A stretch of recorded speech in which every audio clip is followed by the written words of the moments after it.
Let me tell you about the last time I shared the Passover meal with Jesus. It's known as the Last Supper because it was the last time we ate with him before what happened next. We were all there, all 12 of us disciples, plus Jesus, and we knew from the very start that it was going to be different. To begin with, Jesus washed our feet. We just couldn't believe it.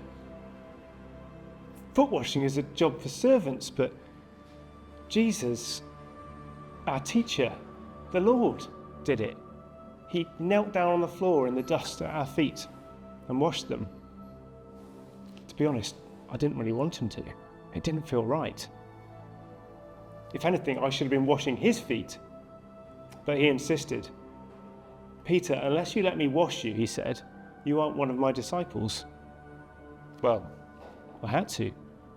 He's Jesus, isn't he? But it didn't end there.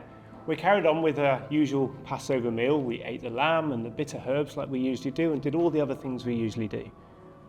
But when it came to the matzo, the bread, Jesus stopped and he did something different. He took it and he broke it and he passed it around to all of us and he said, "Take, eat, this is my body." We were a bit confused, but we did what he said. And when it came to the wine that we drink to remember the way that God rescued our ancestors from Egypt, he stopped again and he lifted the cup and he gave thanks to God and he passed it around. "Drink from this, all of you. This is my blood, which is poured out for many for the forgiveness of sins." We didn't fully understand it at the time, but it was such a special, significant moment. I don't think I'll ever forget it. When we finished eating, we sang together and then we went up the Mount of Olives, where even more remarkable things happened.